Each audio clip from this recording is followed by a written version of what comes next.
So, my purpose really is to impact many people through my writings.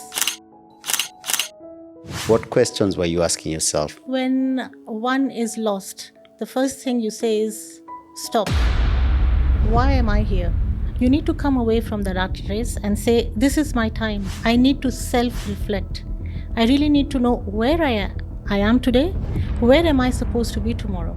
It's not just business that matters, Right. it is you and your wellness. So, purpose is also something I'll say it keeps on changing as you evolve.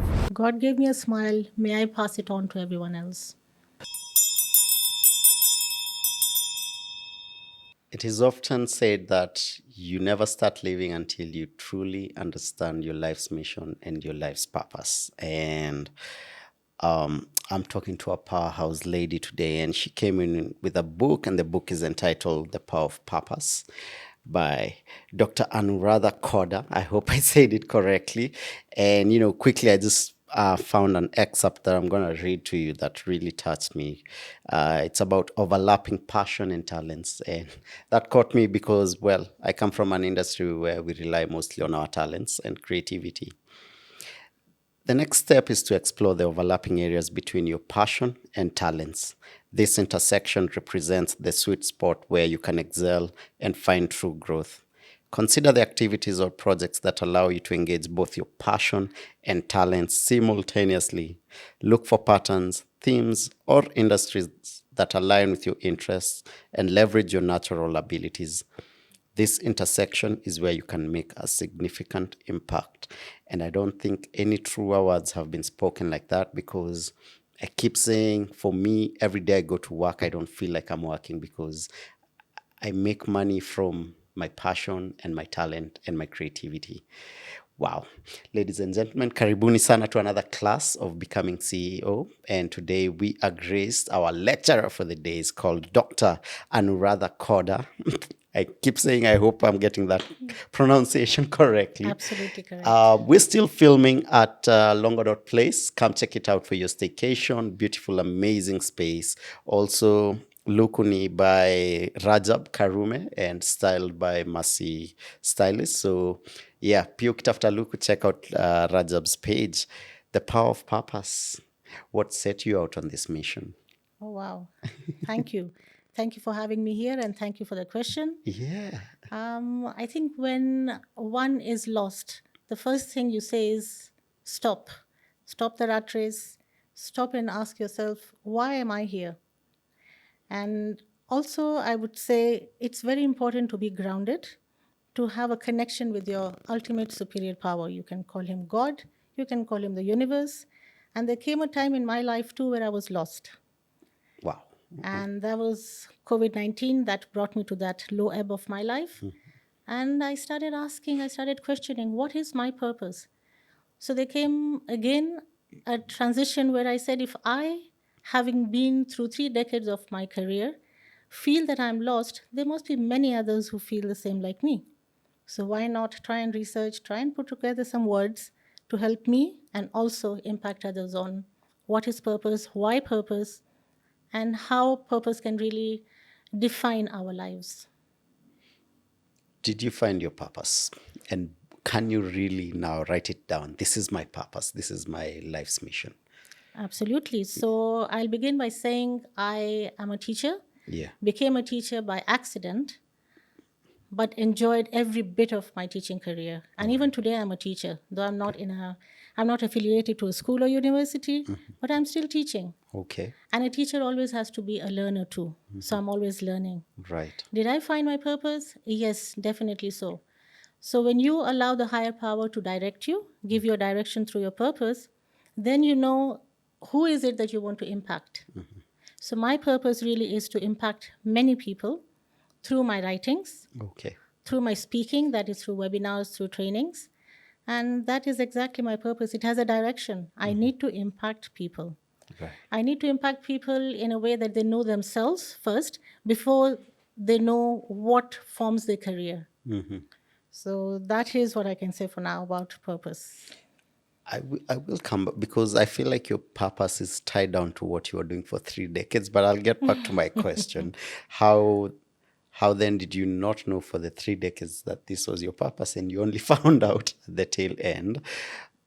Let's start from the beginning. What was your childhood like? And then take us through that, and then how you got yourself accidentally into teaching, and take us through your career.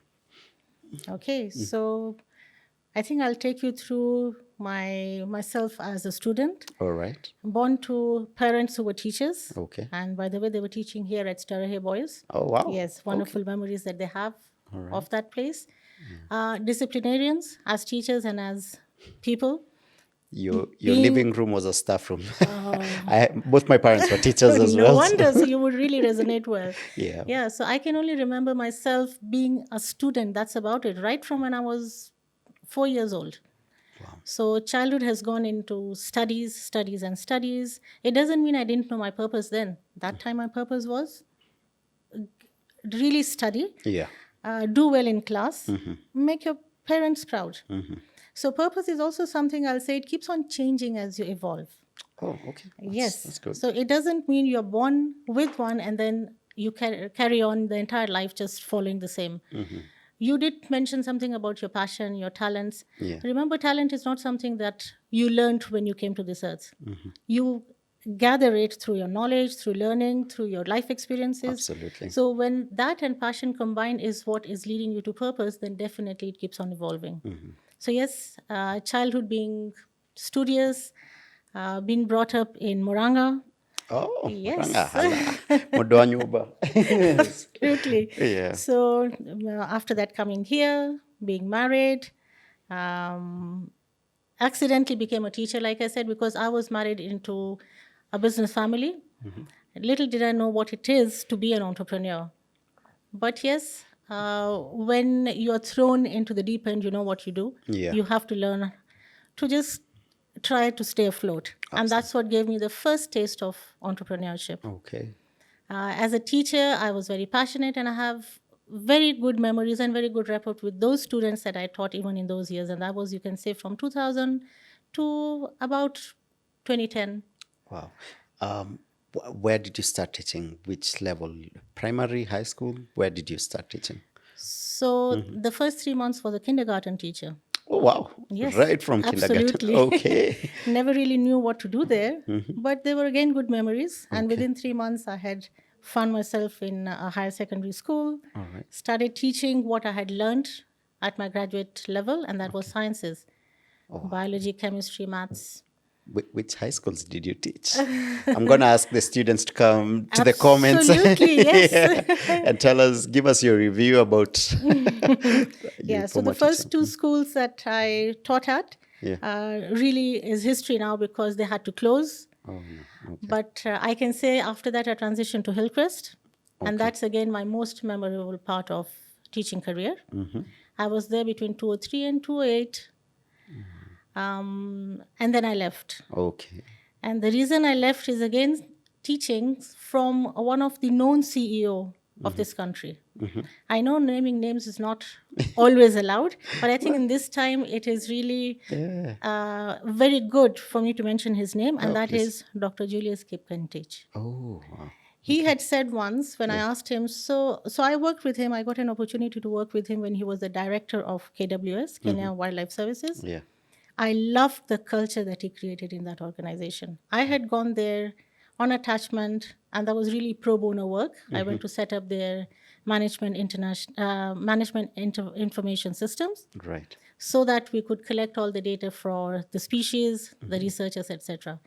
But speaking about him, he really knew how to bond with every single employee of the organization. Wow. So learned a lot from him. And one day I asked him, why are you ready to leave this organization and go to the next? And he said that as a CEO, you really need to know when you've reached the ceiling.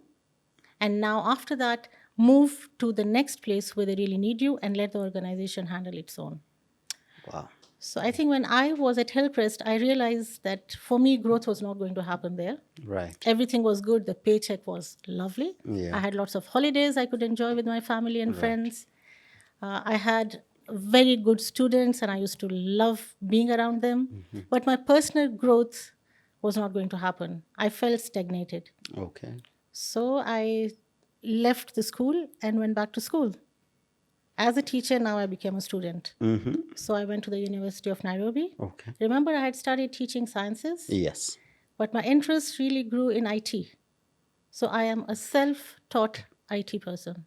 Where did you meet IT? Where did you interact with IT to a point? Exactly. Yeah. So I always say, even during school days when I was teaching and the parents would come for the career guidance and all, and I used to say, please do not pressurize your child as to which subjects to teach. And I think I did my first degree simply because my parents wanted me to learn the sciences. Right. But I was very technical minded, so I am even today. Yeah. I love to really know what is behind a gadget and what makes it run.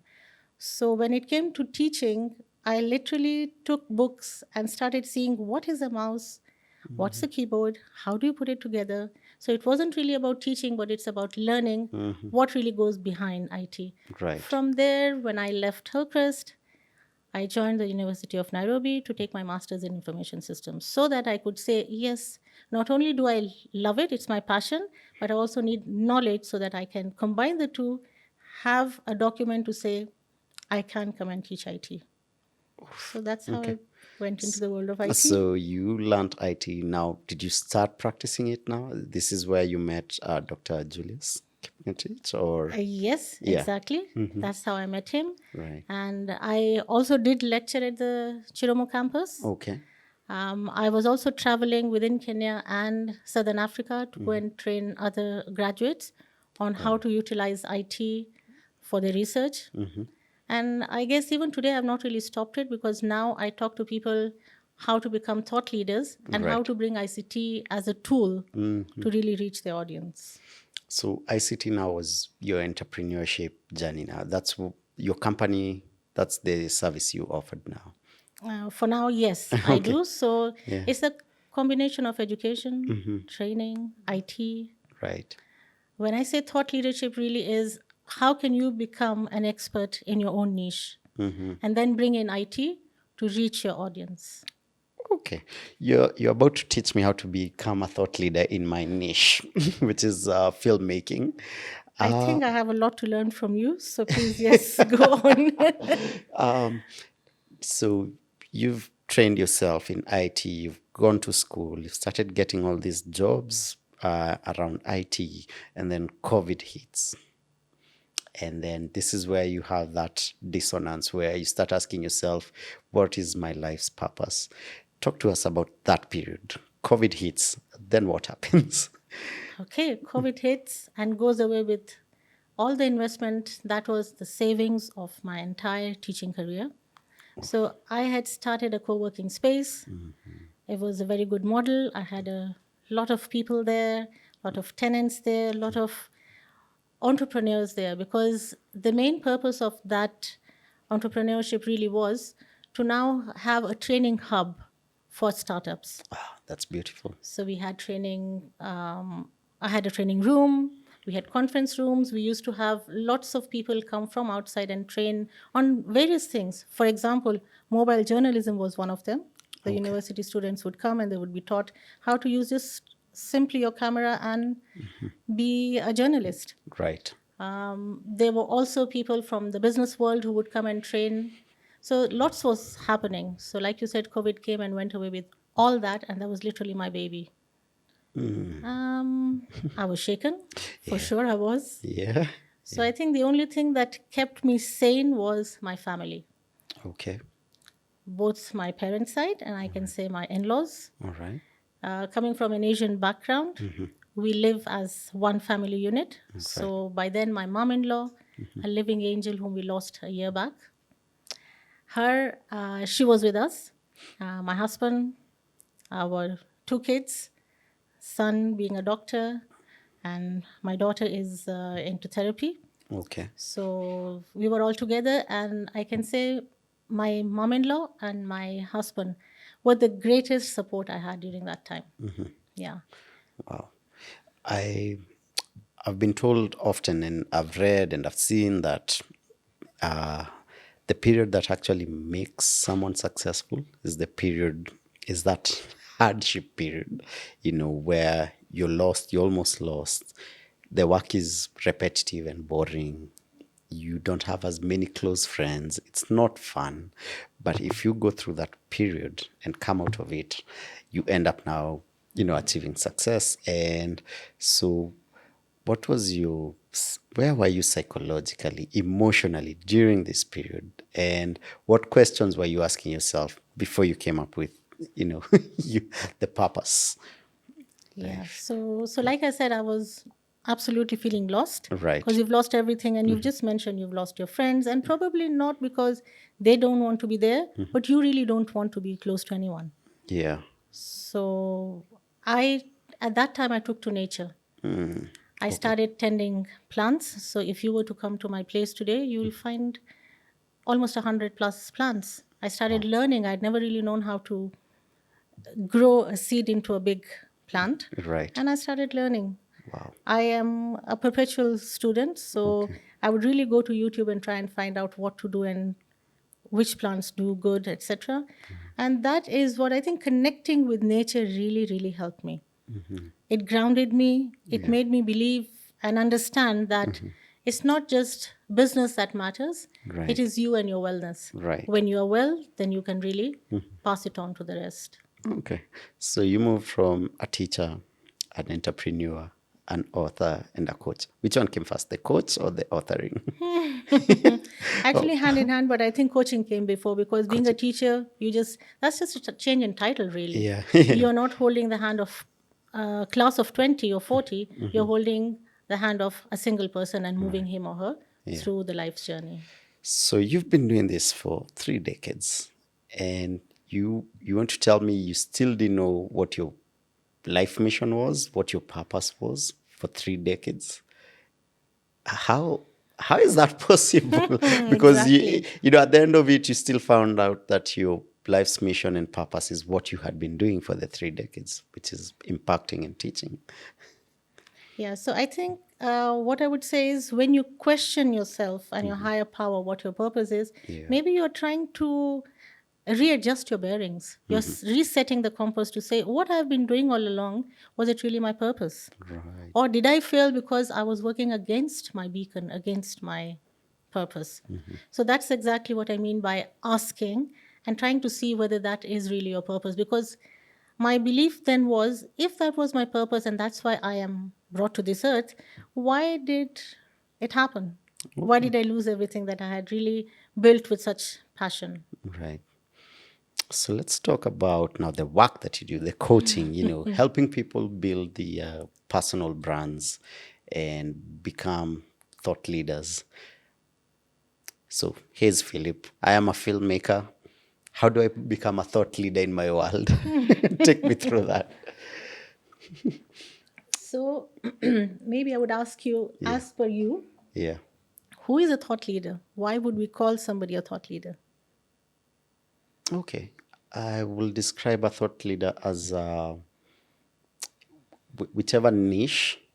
If you were to ask, I don't know, an everyday person, name someone who is in the banking sector and they name this particular person, that's because they are trying to explore new ways of, let's say, banking, for example.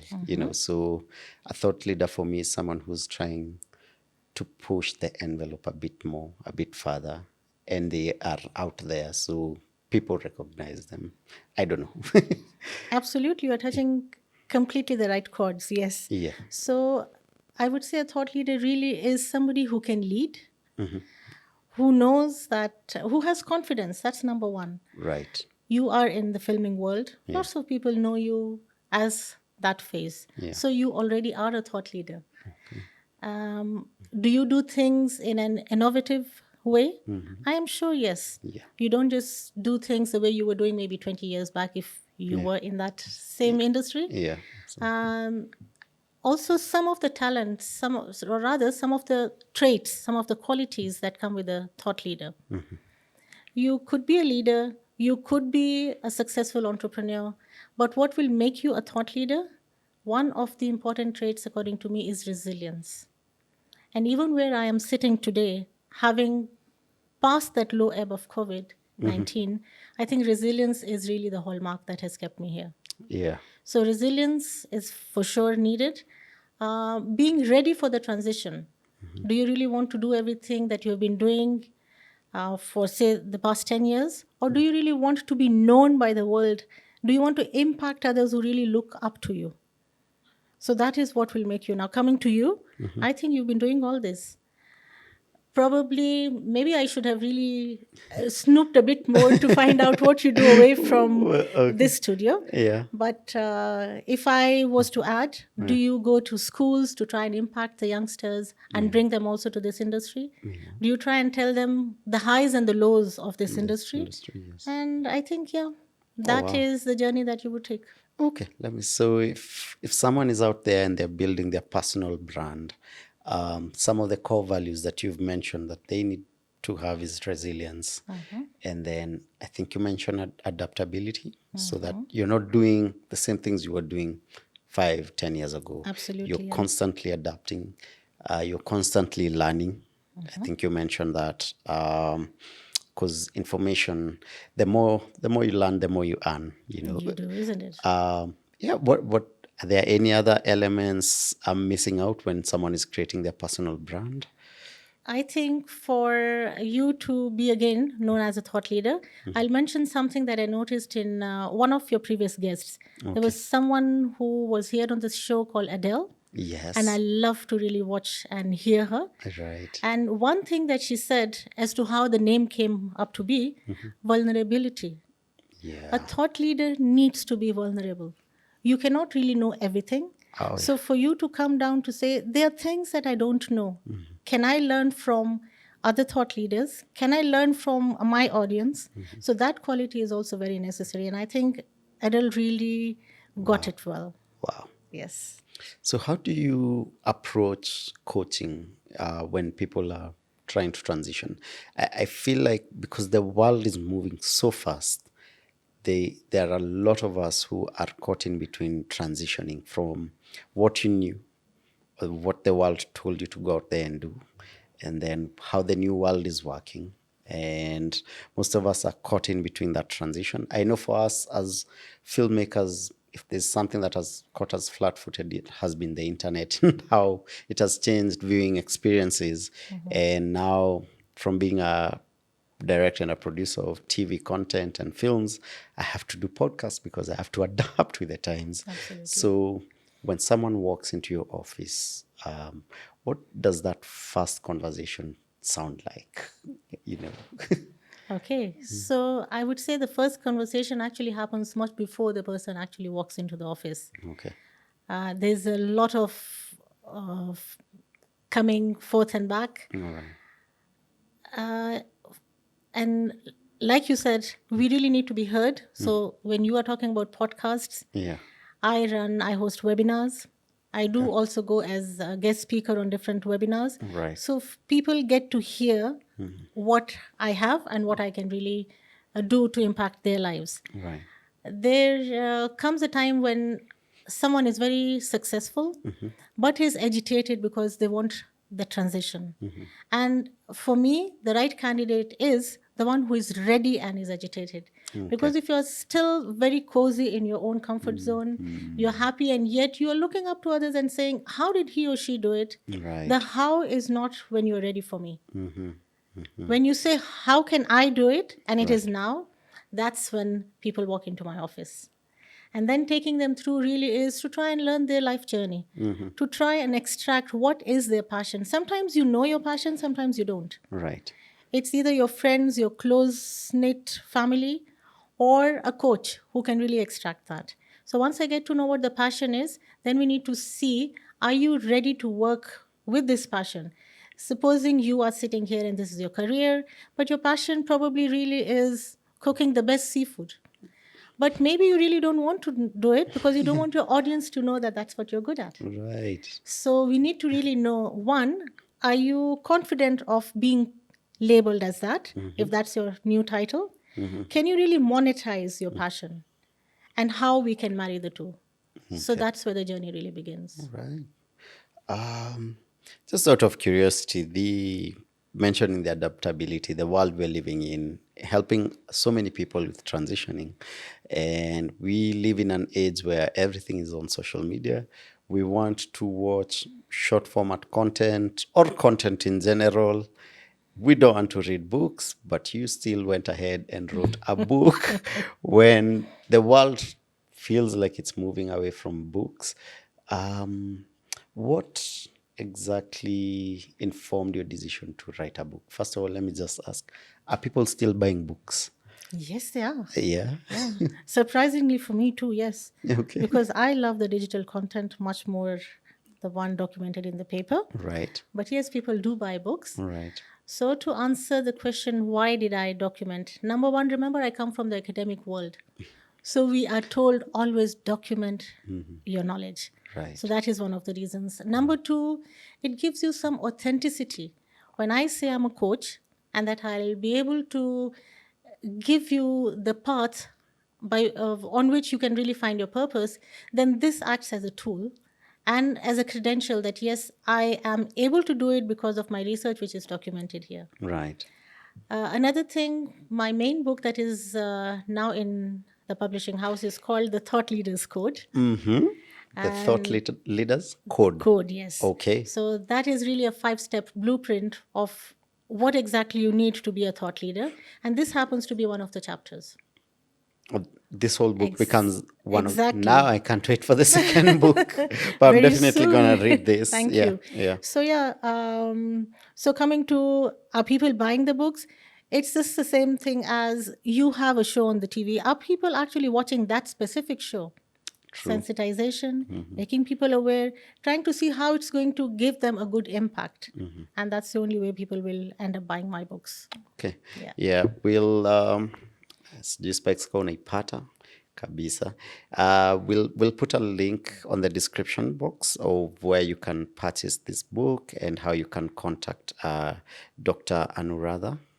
So yeah, please check it out. Check it out. My next question was actually about your next book, and you've Okay, talked about sorry. it, the five steps. Yeah. Do you want to mention them, or we wait for the book to come I out? think let's just wait. We just Let's wait. just wait for the book. We just yes. wait. All right. You seem to have done a lot, in your 3 decades, transitioning from your 1 minute in a classroom, the next thing you've gone back to school to learn, and you're constantly learning. And I can't imagine the amount of time and physicality it takes for you to achieve everything that you've done, even just writing. How did you balance that with your personal life? You've just mentioned you have 2 kids and a husband. So how did you find that balance? Being a mom, I know being a mom, nurturing just comes, it's inborn, and there's the need for you to always be at home to nurture. But how did you find time to do all this? So you just said being a mom. Yeah. And my role model is my mom. Oh, wow. She is 81 years old. And if I was to show you her photo, you will definitely, she can pass for 60. Wow. The kind of energy that she has and what she does for the society, I think I'm not even an iota of that. That's So amazing. for me, I am always working towards reaching her, which I really can't. I am many, many steps behind her. So that is one. The external motivation, she has been a motivating factor through her act. All right. How do I balance family or the work-life balance? It really depends on the support structure that you have. And God has, so I have not really mentioned this a lot in public, but here I am to say that this is my second marriage. And that's a testimony in itself. Right. I am born to a Hindu family, chose Christianity, never looked back, and I am now always walking testimonies. Okay. And that is one of the biggest testimonies, how God took me to someone whom I simply went and stood there and said, I have come to spend my life with you. I did not know the guy. I did not know that he has a family. I did not know that when I was a widow, he was also a widower. And that we leave for another episode. Yeah. But all the same, Yeah. when you have such a beautiful family structure, then everything is possible. Writing 1 book, 2 books, leading people, coaching them, everything just comes very smoothly. Yes. Wow, that was powerful. How do you base yourself? I know I've heard you mention Christianity. Are there practices that you use to base yourself, to ground yourself, so that yeah, well, as human beings, I think we tend to have our minds running faster than our bodies can. Yes, Yes, yes. yeah. How do you keep yourself grounded? I think it's always intentional. Okay. And again, coming to the my lowest ebb in life, at that time is when I found out mindfulness. And that is one very important aspect that is part of my coaching. So mindfulness really is to be there in the present. For example, I am now talking to you, so my mind should not really be going towards my mobile phone. Yeah. What are the notifications? What's happening outside? I really need to be present there.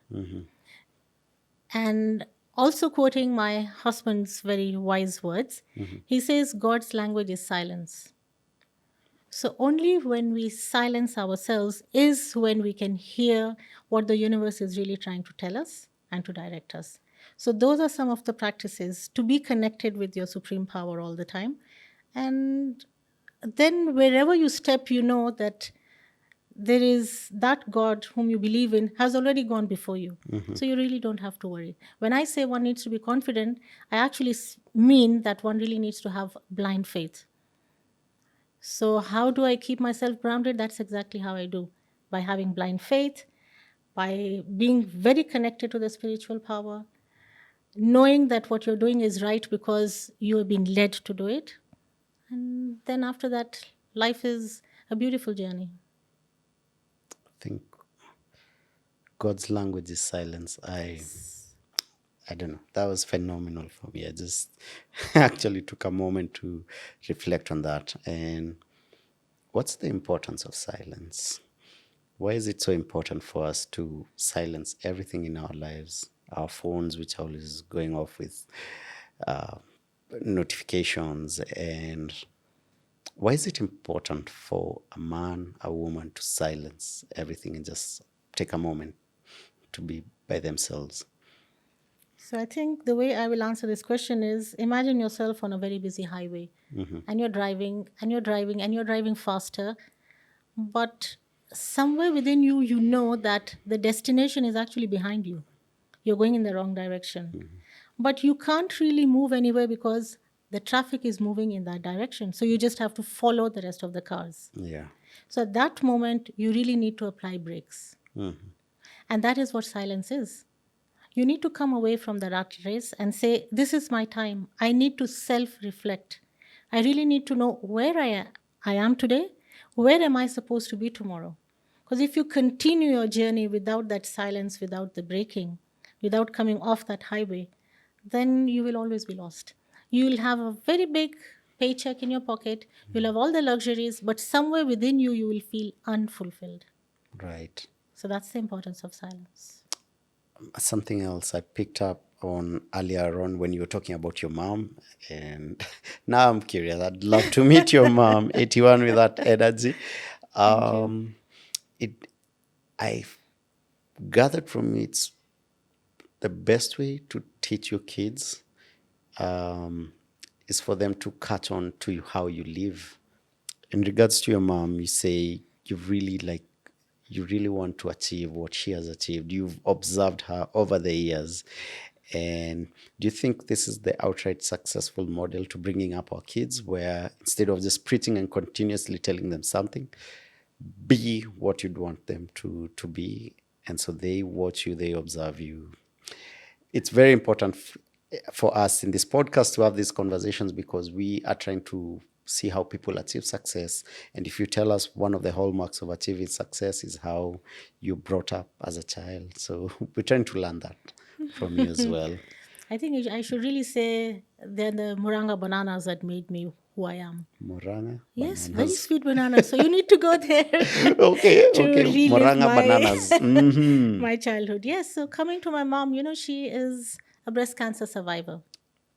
Amazing. Okay. Yes. And today she does not waste a single minute where she doesn't go and impact people and make them aware of the risks, and at the same time, how beautiful life is even when you're a survivor, how you can create your own beautiful life. So, yes, it is very important for us to have, there's never a moment where all families will be ideal families. Yeah. In this world, we know the external forces.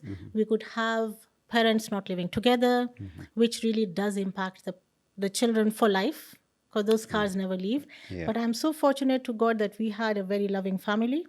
My mom and dad were known to hold hands and walk. And if you see my husband and I, we do the same, and it just comes naturally. So, yes, you live what you see in your parents. What she does, she has actually taken herself to give back to the society as much as she can. My dad passed on quite a few years back. He was also a teacher, and because when they left from here, they went to Hong Kong, and that's where she lives today. Oh, okay. And he really started a downward spiral. The reason is he was not busy. He could not adapt himself. Remember, we said thought leaders. Adapt. Exactly. Yeah. He could not adapt himself. He was very used to his discipline and his ways of teaching and learning. Yeah. She really knows how to adapt herself, how to evolve with the changing times. Yeah. When she saw that he really went down because he could not adapt himself, number one, number two, because he was not occupied, she decided when she retires as a teacher, she'll have already created a new career, because she wouldn't want to really sit at home and get Yeah. sick. Right. It so happened that before she retired, she also was diagnosed with a last level or the highest level of cancer, went through the surgery, came out not very easy, but came out much stronger. And yeah, so again, to tell you about her, she definitely is my role model. She does a lot. She does, even during COVID time when the families were separated because the borders were closed, she would always go to the higher authorities. She even walks to the parliament there and says, this is what you really need to do for the minority communities. So she Wow. has the confidence, she has the guts. She's still a Hindu. I changed my spirituality, but she still practices her Hindu religion, and she's a devout really in that. Though she's working, though she's doing everything for the society, she's always also nurturing her religious bit. So she Right. practices all that, she goes to the temple. So she really knows how to balance her life and her work. Oof. How do you balance your life and your work? Let's go like your daily practices. How is your day structured from when you wake up to when you go to sleep? How does your day look like? Okay. Maybe I should go, let's say, 5 years back, because Okay. that's Yeah. when the family was happening. Today it's just my husband and I who are living. So Right. it's much easier. Yeah. So at that time, it was my mom in law. Like I said, she just passed on a year back. She was 94, a living Wow. angel. So, Wow. yes, and she Yeah. was walking till the last minute. Your family is blessed with long life, man. That's Amen. amazing. Yes. Yeah. So yeah, so she had her needs. If you really wanted to go by the school bus and not travel through traffic, then that means 6:30 you have to be out of the door. Yeah. And before that, you have to prepare the breakfast, part of the lunch, because by the time you come, you've left all your energy with the students in the school. So you just need to know how to create time. So I used to wake up sometimes even at 2:30 in the morning Oof. to have done everything, be ready, have the smile on for the kids, the school kids, and you're out at 6:30. So sacrifice is definitely needed. Right. But as humans, you sacrifice, yes, but you always are waiting for rewards. So it doesn't mean that I am not part of that human society. Right. And the rewards came in the smiles I would get from my mom-in-law, the hugs I would get from my family. So when this keeps coming, then you don't really mind sacrificing. So the work-life balance that we so talk about really is always sacrifice. Dad has to sacrifice, mom has to sacrifice. Kids also need to sacrifice. Sometimes they don't go out partying because the mom says, no, today is my birthday, you must spend time with me. So for me, what I can say is work-life balance really is a sacrifice, provided you can see that it's impacting the entire ecosystem in a positive way. I love hearing about the Hindu culture. It's very family centric. Um, is it starting to disintegrate? Because I know as Africans, we've also grown up with the same setup where the family lives in one boma, one compound. But yeah, as we are urbanizing more and more, that structure is being broken. But for some reason, Hindus have been able to keep that. Or is it disintegrating? Maybe we don't see it. Yeah, But so I I find it amazing. Sorry. Yeah. thank you. Yeah, it has its plus and minus, but most of the time, yes, it really helps families, and not just families, even family businesses. Like my husband is the third generation running the same business. Wow. Yes. So this Yeah, business that's has been amazing. 100-year plus. And I think some of the qualities, the strength really comes when you know that it is a family purpose. The family wants to do it. Your grandfather started it, Yeah. left it as a legacy. Your dad carried on, and now it is really your mission to continue. So, whether or not such values have started disintegrating, I wouldn't really say so. But what I would say is earlier on, especially in the Hindu Indian families, it was always an arranged marriage. Right. Now it has moved on to your own choice. So when Right. it's your choice and it's not your parents' choice, then it's really between you and your partner to decide, do you really want to live with the oldies? Do you have the patience? Can you sacrifice? Remember, I said there's always a Yeah. sacrifice that is needed from every side.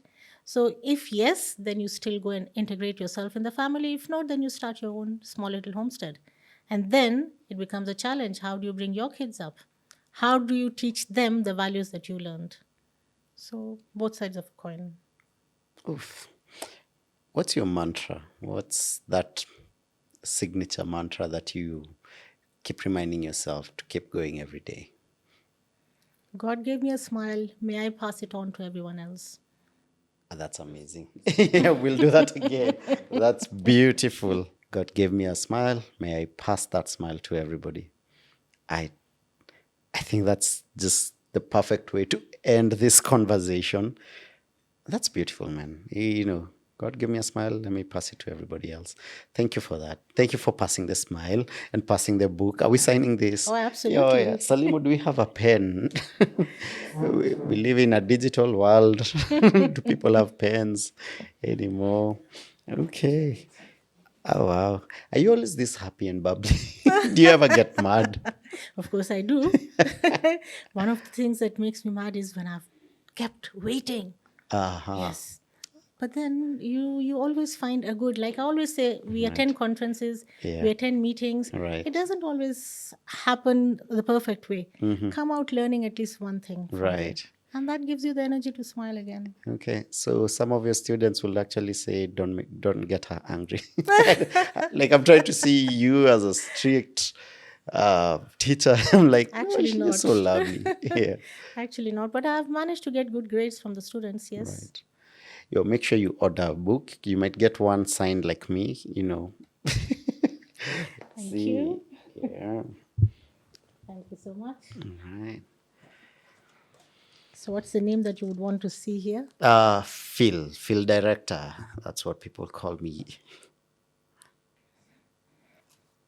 I hope nobody is filming my writing because being in the digital world, that's definitely not the best anymore. Plus, yeah, we want to see the teachers' handwriting. They're always complaining about our handwriting. So, And there you go. thank you so much. May Thank you you. Thank you. always find your purpose and may you always be happy wherever you go. Your purpose takes you. Awesome. Amazing. Thank you. Thank you. Thank you. Thank you so much for Thank you for gracing us having with me your here. presence. Thank you. Ladies and gentlemen, that has been Dr. Anuradha Khoda. She has been our lecturer for the day, teaching us about adaptability, building your personal brand, coaching, and just resilience in general. And I hope you learned as many lessons as I did. Continue subscribing, continue commenting. You will have details about where you can reach her, where you can purchase the book from on our comments. So please click on the links and, yeah, change your life, impact your life, and leave us a smile with someone as we have learned today. We're still filming at Longonot Place, a beautiful, amazing space where you can book for your staycation. Come check them out as well. Luku, as usual, is by Rajab Karume. Thank you so much. Till next time. Bye bye. Thank you. Yeah.